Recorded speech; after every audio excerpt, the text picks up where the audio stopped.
Amados irmãos, sejam muito bem-vindos ao nosso encontro dominical da Escola Bíblica Sinai. Estamos transmitindo esse encontro, mas você pode fazer parte dessa lição presencialmente, participando a cada domingo desses temas que nós estamos estudando no livro de Gálatas. Agora quero convidar você para a oração de consagração, iniciando o nosso encontro com o propósito de dedicar a nossa atenção ao estudo das Escrituras. Seja muito bem-vindo de onde quer que você esteja. E, é claro, eu encorajo você sempre a dar esse salto para além da participação através da transmissão, fazendo a sua participação presencialmente, para que você possa interagir, compartilhar com o professor e com os demais alunos. Sejam todos bem-vindos, então, em nome de Jesus. Esta é a Escola Bíblica Sinai e eu tenho o prazer de compartilhar mais uma lição a respeito do livro de Gálatas. Obrigado, Senhor, por esse momento que o Senhor permite o encontro de pessoas de diversos lugares com o propósito de aprender com a palavra do Senhor. Então, nesse momento, pedimos a iluminação do Teu Espírito para o nosso coração. Que esta lição e as letras, elas têm um lugar especial na nossa mente e no nosso coração, e o Teu nome seja engrandecido sempre. Dá-nos esse entendimento pelo poder do Teu Espírito, é a nossa oração, em nome de Jesus. Amém. Que bom que você está conosco. A nossa lição de hoje tem como tema a paternidade espiritual. E é tão importante a gente pensar sobre isso, porque foi um tema bem controverso entre os leitores que Paulo escreveu quando destinou a sua carta aos crentes da Galácia. O capítulo de hoje é o capítulo de número 4, que tem 31 versículos. O verso-chave desse capítulo é o verso 6. E ele diz assim: é porque vós sois filhos, enviou Deus ao nosso coração o Espírito de seu Filho, que clama, Abba, Pai. Vejam, e porque vós sois filhos, enviou Deus ao vosso coração o Espírito do seu Filho, que clama, Abba, Pai. A nossa filiação em Cristo Jesus, ela está aqui defendida e definida como uma graça divina. Portanto, a lição de hoje é a paternidade espiritual.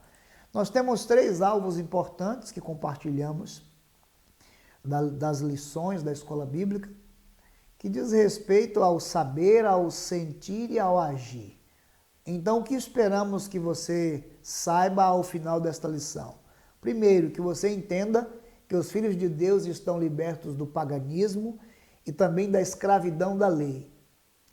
Esse é o ponto fundamental na doutrina que Paulo vai ensinar para os crentes ali da Galácia. Segunda coisa, o sentir. Queremos que você possa perceber-se em posição de filho adotado pelo Pai perfeito. Você entender esse lugar, mas você se sentir nesse lugar. E o que nós queremos que você faça? Qual é o seu agir? Que você viva de forma cada vez mais parecida com o Senhor. Esses são 3 importantes alvos que fazem parte da nossa lição nessa manhã. A nossa lição está dividida em 3 importantes tópicos. E eu quero que você leve em consideração cada um deles. O primeiro deles é os filhos de Deus adotados, do verso 1 até o verso 11. O segundo tópico são os filhos à semelhança do filho, do verso 12 até o 20. E o terceiro e último tópico, filhos da escrava ou da livre, que é uma pergunta que Paulo traz como grande elemento de comparação, trazendo um resgate histórico e fazendo uma interpretação e uma aplicação. Filhos da livre ou da escrava? Um montão de pergunta. Filhos da livre ou filhos da escrava? Então, esses 3 aspectos de nossa divisão na aula de hoje vão nos dar uma dimensão da nossa filiação espiritual e da paternidade espiritual de Deus sobre a sua vida e, é claro, sobre a vida dos leitores que estavam recebendo esta carta que Paulo destinou aos crentes da Galácia. Quero então convidá-los a fazer a leitura do texto. Nós vamos dividi-los em 3 blocos e vamos ler por partes. Então, a primeira coisa para a gente olhar agora são os filhos de Deus adotados. Pegue a sua Bíblia, capítulo 4, de 1 a 11. Nossa filiação em Cristo, e o texto começa dizendo assim: digo, porém, o seguinte: durante o tempo em que o herdeiro é menor de idade, em nada difere de um escravo, mesmo sendo senhor de tudo, mas está sobre tutores e curadores até o tempo predeterminado pelo Pai. Assim também, nós, quando éramos menores, estávamos escravizados aos rudimentos do mundo. Mas quando chegou a plenitude do tempo, Deus enviou o seu Filho, nascido de mulher, nascido sobre a lei, para resgatar os que estavam sobre a lei, a fim de que recebêssemos a adoção de filhos. E porque vocês são filhos, Deus enviou o Espírito de seu Filho ao nosso coração. E esse Espírito clama: Abba, Pai. Assim você já não é mais escravo, porém filho. E sendo filho, também é herdeiro por Deus. Veja a preocupação de Paulo aqui pelos Gálatas, que aparece no verso de número 8. Mas no passado, quando não conheciam a Deus, vocês eram escravos de deuses, que por natureza não são deuses.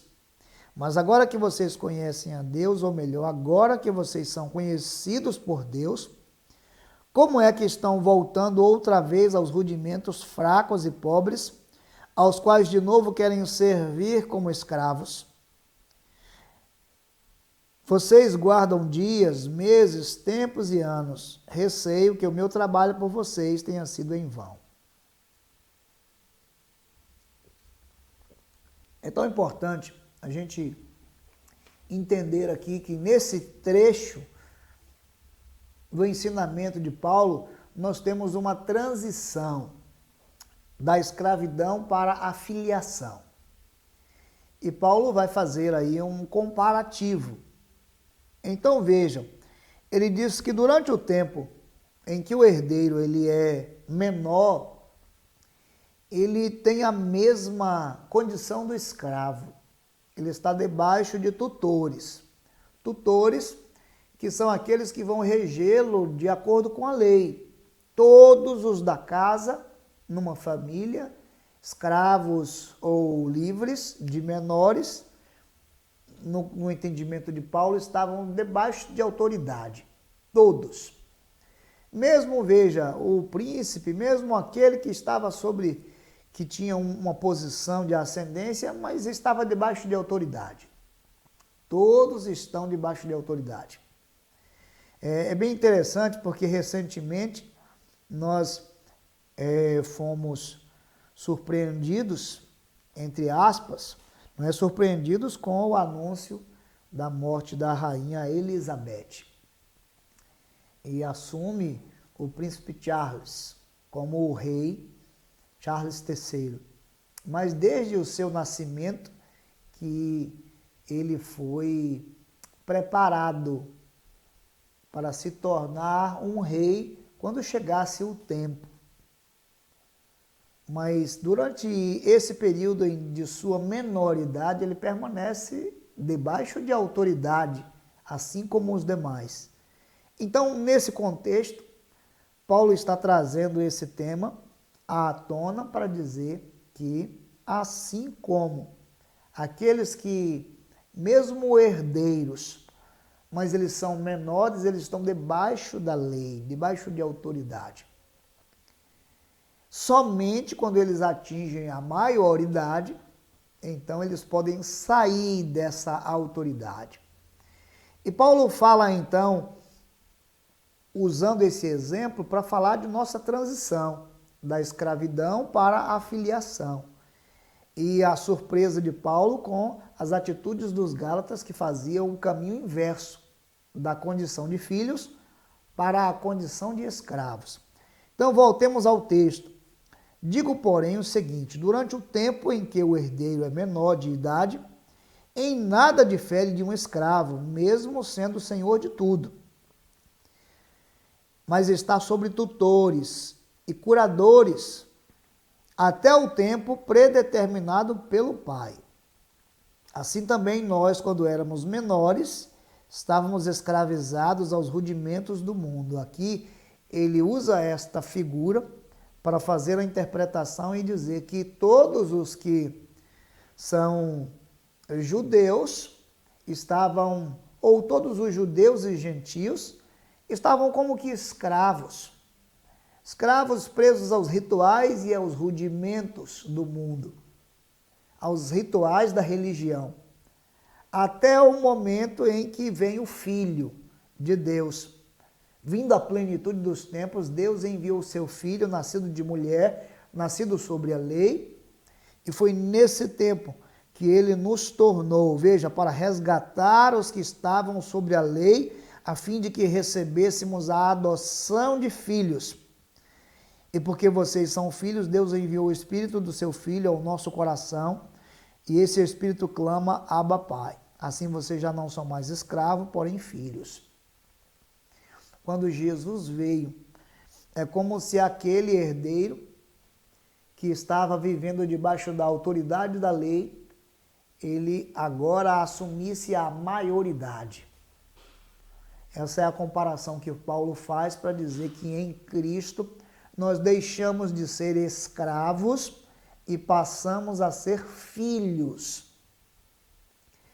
O que para Paulo é surpresa, o caminho inverso que os gentios cristãos estão fazendo. Eles estão abrindo mão desse caminho, desse lugar de filhos em Cristo Jesus para voltarem a se submeterem aos rudimentos, aos rituais da lei. E Paulo então está dizendo que eles estão fazendo um caminho contrário. Querido irmão e irmã, você é filho de Deus em Jesus. É como se você vivesse sobre a autoridade da lei como escravo e sendo dominado por tutores. Mas você cresce e agora alcança a autoridade, a maturidade, a liberdade. Também nós, em Cristo Jesus, fomos aceitos como filhos adotivos, filhos da promessa. E então, Paulo diz, porque sois filhos, Deus enviou ao seu coração o Espírito Santo, pelo qual clamamos, Abba, Pai. Cada um de nós devemos nos comportar como filhos de Deus, desde o dia em que nós cremos em Cristo Jesus. Que diferença isso faz? A diferença é que nós não vivemos mais debaixo dos rituais e dos rudimentos do mundo, mas agora vivemos segundo Cristo. Nossa filiação em Cristo Jesus nos dá um lugar de honra. E isso faz toda a diferença. Não importam quantos sejam e quais sejam os bens da sua vida. O maior título que podemos receber nesse mundo é o de filhos de Deus. Percebam que quando Jesus foi preconizado nas páginas do Antigo Testamento, ele foi anunciado como o maravilhoso, aquele que faz maravilhas, o conselheiro, o Pai da eternidade, aquele que gera filhos para toda a eternidade, o príncipe da paz. Em Cristo Jesus fomos gerados para toda a eternidade. Isso não tem preço, isso é sem igual. Por isso, a nossa lição de hoje fala sobre a paternidade espiritual e isso é tão importante. A lei nos preparou para isso, mas Cristo trouxe o tempo da graça e o tempo da adoção. Por isso, Isso é tão importante. Dos versículos 12 até o 20, nós então saltamos desta filiação pela adoção para filhos à semelhança do Filho. Filhos à semelhança de Cristo, o Filho de Deus. É bem verdade que Paulo vai deixar um pouco de lado a doutrina aqui, que ele já vem defendendo, para tratar do assunto do relacionamento com os crentes de Gálatas. Então vejam, nessa parte aqui o apóstolo dirigiu-se aos Gálatas de uma forma mais pessoal. Ele interrompeu o discurso sobre a doutrina, que ele vai retomar no verso 21 até o 31, e ele faz isso para igualar a relação de todos, ao considerar que nem judeu nem gentil é importante, mas agora o ser cristão. E nesse sentido ele nos orienta para que todos saibam quem são e não se permitam serem conduzidos, serem seduzidos pelos judaizantes, que falam com facilidade, podem facilmente seduzir e perverter a fé dos cristãos. Para isso, eles devem ser leais. Acompanhe comigo os versos de número 12 até o 20. Sejam como eu, ele diz, porque também eu sou como vocês. Isto é o que lhes peço, irmãos. Vocês não me ofenderam em nada. Vocês sabem que eu lhes preguei o evangelho, primeira vez, por causa de uma enfermidade física. E por mais que a minha enfermidade na carne lhe tenha sido uma provação, vocês não me trataram com desprezo nem desgosto. Pelo contrário, me receberam como anjo de Deus, como o próprio Cristo Jesus. O que aconteceu com a felicidade que vocês tinham? Porque posso dar testemunho de que, se fosse possível, vocês teriam arrancado os próprios olhos para dar. Será que, por dizer a verdade, me tornei inimigo de vocês? Esses que se mostram tão zelosos em relação a vocês não estão sendo sinceros. O que eles querem é afastar vocês de mim, para que vocês se interessem por eles. É bom ser sempre zeloso pelo bem e não apenas quando estou com vocês. Meus filhos, de quem de novo estou sofrendo as dores de parto até que Cristo seja formado em vocês. Bem que eu gostaria de estar agora aí com vocês e falar em outro tom de voz, porque estou perplexo com vocês. Esse é o tom pessoal de que Paulo fala, porque ele diz, eu era tão acolhido por vocês e a maneira como eu preguei o evangelho em vocês aconteceu por causa de uma enfermidade que eu tive, uma enfermidade nos olhos. E vocês foram tão solícitos e tão zelosos que vocês, se possível, arrancariam os próprios olhos para me dar. Veja que tipo de intimidade no relacionamento pessoal Paulo vai admitir. Mas ele diz, nesse meio tempo, vocês parecem que ficaram irritados comigo quando eu falei a verdade. E quando eu falei a verdade, vocês ficaram, quem sabe, zangados comigo. E há pessoas entre vocês que estão querendo afastar vocês de mim, porque eles estão ensinando diferente do que eu ensinei. Paulo chega a dizer o seguinte, é muito importante, meus filhos, de quem de novo estou sofrendo as dores de parto, até que Cristo seja formado em vocês. Paulo já anunciou o evangelho aos Gálatas. Eles, em um primeiro momento, creram no evangelho como Cristo crucificado, e isso a gente viu nas lições anteriores. mas agora ele disse, é como se eu estivesse sofrendo dores de parto para gerar vocês novamente, porque aquela geração inicial, aquele nascimento, parece que não de fato foi consumado. Vocês estão depressa abandonando esse evangelho. São a partir desses termos pessoais que Paulo chama os crentes a focarem na sua fé em Cristo Jesus. É claro que esse tem sido o tema que nós encontramos na carta de Paulo aos Gálatas. O fato deles estarem voltando para um evangelho que não é outro, para associarem a salvação a práticas ou rituais da antiga aliança.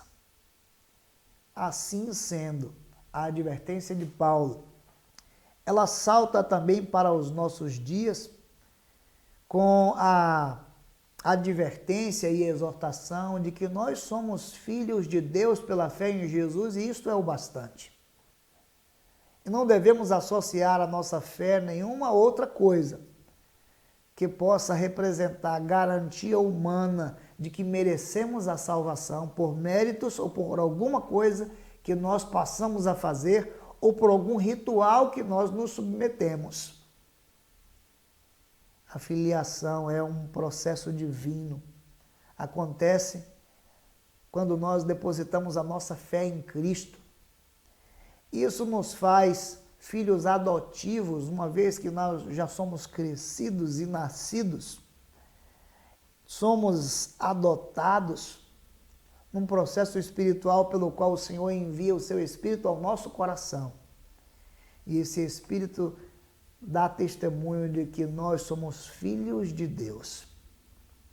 Então, dos versos de número 12 até o verso de número 20, Paulo diz, eu bem gostaria de estar aí agora com vocês e falar em outro tom de voz, porque eu estou perplexo com vocês. Queridos, é importante lembrar que Paulo diz, eu sou como vocês e vocês são como eu. Mas a perplexidade é porque aqui nesse texto está justamente o paradoxo. O ensinamento é que nós éramos escravos e agora somos filhos. E a maneira como os crentes estão se comportando naquele momento faz com que eles indiquem o caminho inverso. Eles são filhos e estão se comportando como escravos. O terceiro e último aspecto de nossa lição, então, é a grande pergunta, filhos da livre ou filhos da escrava? Aqui, então, dos versos 21 a 31, nós vamos encontrar uma alegoria. Alegoria das duas alianças. E esta alegoria, na qual Paulo desenvolveu uma comparação, uma analogia, nós temos três aspectos importantes. Quero que você acompanhe com atenção. O primeiro, Paulo apresentou o pano de fundo histórico. O segundo, ele apresentou a interpretação da analogia. E, finalmente, ele fez uma aplicação pessoal. Então, acompanhe comigo os versos de 21 a 31. Digam-me vocês, os que querem estar sobre a lei, será que vocês não ouvem o que a lei diz? Pois está escrito que Abraão teve 2 filhos, um da mulher escrava, o outro da mulher livre. O filho da escrava nasceu segundo a carne. O filho da mulher livre nasceu mediante a promessa. Estas coisas são alegorias, porque essas mulheres são 2 alianças. Uma se refere ao Monte Sinai, que gera para a escravidão. Esta é Agar. Ora, Agar é o Monte Sinai, na Arábia, e corresponde a Jerusalém atual, que está em escravidão com os seus filhos. Mas a Jerusalém lá de cima é livre, e ela é a nossa mãe. Porque está escrito, alegre-se, ó estéril, Você que não dá à luz, exulte e grite, você que não sente dores de parto. Porque os filhos da mulher abandonada são mais numerosos do que os filhos da que tem marido. Mas vocês, irmãos, são filhos da promessa, como Isaque. Como, porém, no passado, aquele que nasceu segundo a carne perseguia o que nasceu segundo o Espírito, assim também acontece agora.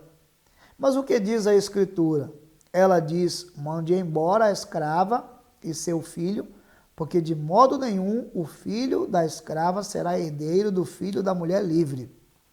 Portanto, irmãos, somos filhos não da escrava, mas da livre. Bem interessante esse contexto que nós encontramos aqui.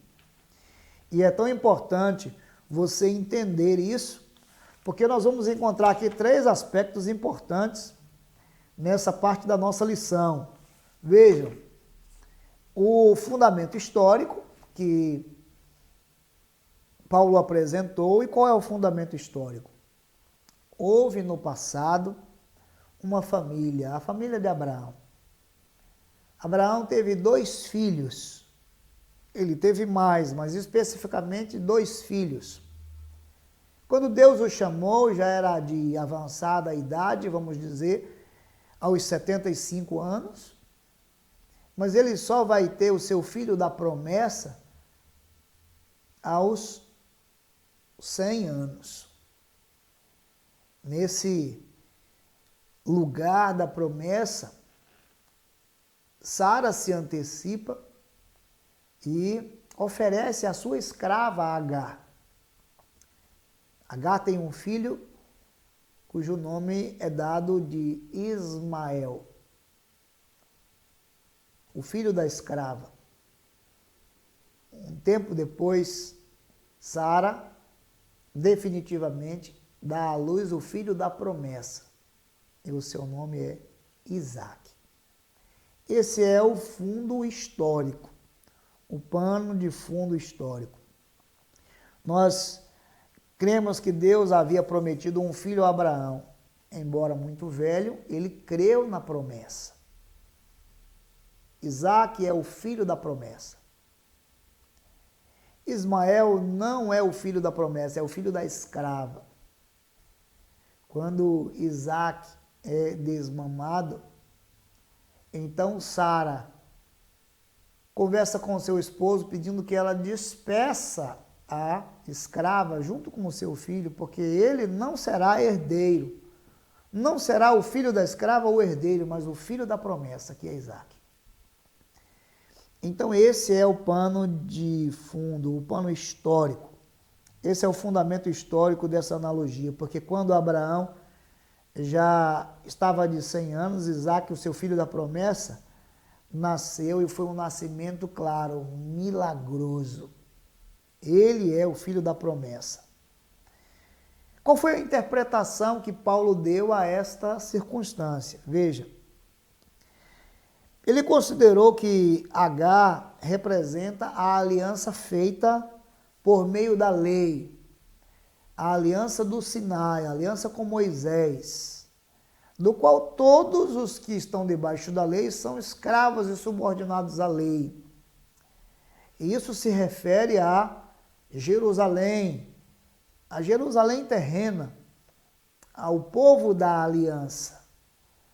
Então eles estão associados a Agar, a antiga aliança, debaixo da escravidão da lei. Diferente, Sara representa a Jerusalém lá de cima, os filhos de uma promessa milagrosa que o Senhor prometeu a Abraão e Sara, e de fato, por uma grande manifestação da graça e do poder divino, em avançada idade eles recebem a bênção da maternidade e da paternidade, porque creram. Então Sara representa a aliança feita pela promessa, de maneira que todos os que creem em Cristo são identificados como filho da promessa. Então veja, o pano de fundo histórico é uma realidade na família de Abraão, o filho da escrava e o filho da livre. A interpretação que Paulo dá é que o filho da escrava são todos aqueles que estão debaixo da lei, a aliança do Sinai, dada a Moisés, pelos mandamentos e pelos rituais. E os que são identificados com a chegada de Cristo, com a fé em Cristo Jesus, estes são filhos da promessa, identificados com Sara. E ele então faz a seguinte aplicação, vejam. Dirigindo-se aos Gálatas, Paulo diz o seguinte: vocês são filhos da promessa. Não filhos da escrava, filhos da promessa.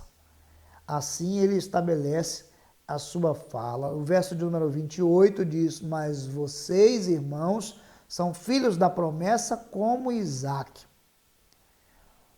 Como, porém, no passado, aquele que nasceu segundo a carne perseguia o que nasceu segundo o Espírito, assim também acontece agora. Mas o que diz a Escritura? Ela diz: mande embora a escrava e o seu filho, porque de modo nenhum o filho da escrava será herdeiro com o filho da mulher livre. Portanto, irmãos, somos livres e filhos não da escrava, mas da livre. O que todo esse contexto do capítulo 4 serve de parâmetro para nós nos nossos dias. Nós vivemos também as muitas influências de nossa geração, mas pela graça de Deus temos prosseguido como igreja confiando de que para a salvação a única coisa que precisamos é a nossa fé em Cristo Jesus.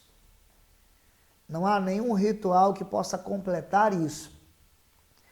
Não há nada que podemos fazer para merecer ou garantir isso.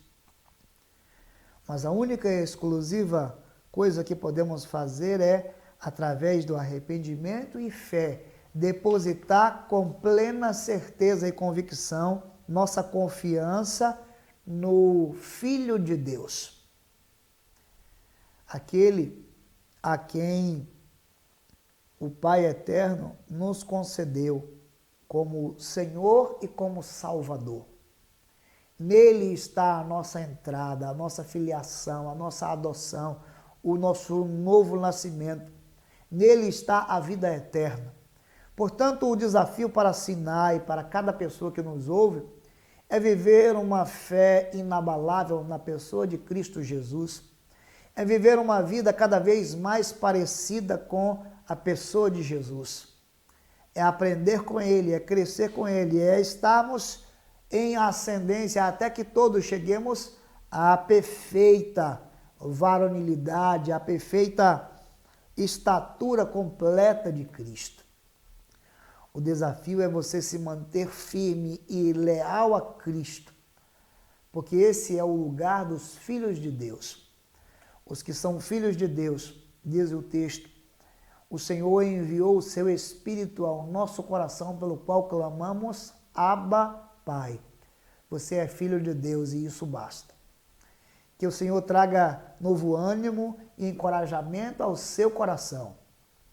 Que o Senhor desperte os seus dias para viver pela fé a despeito de todas as dificuldades, ou de toda a sedução, ou mesmo de toda a fraqueza, ou tentativa de merecer a glória do reino eterno. O seu lugar de obediência é o lugar onde você cada vez mais quer se parecer com Cristo, mas não há nenhuma necessidade, nenhum ritual que complete essa obra na sua vida. Que Deus conceda a você cada vez mais se parecer com o seu Filho Jesus. Esta é a nossa lição de hoje e nós oramos para que o Senhor derrame bênçãos incontáveis sobre a sua vida. Vamos orar mais uma vez? Soberano e eterno Deus, a honra e a glória pertencem a Ti, porque em Tua soberania o Senhor nos fez filhos por meio da fé em Cristo. E não há nada mais que podemos fazer para merecer, Senhor, esta dádiva, se não nos empenharmos para viver uma vida de gratidão, na qual, por meio da santificação, cada vez mais nos tornamos parecidos com Cristo. Não permita, Senhor, que nenhuma sedução de nossa geração nos faça perder de vista esse ideal, mas confiemos sempre que o Senhor está à nossa frente, o Senhor nos conduz. E para nós é um privilégio poder dizer, poder sentir e viver como filhos de Deus. Somos filhos da promessa e isso nos basta. Que o Senhor nos abençoe em tudo, é a nossa oração, em nome de Jesus. Amém. Deus te abençoe e até o próximo encontro, se Deus quiser.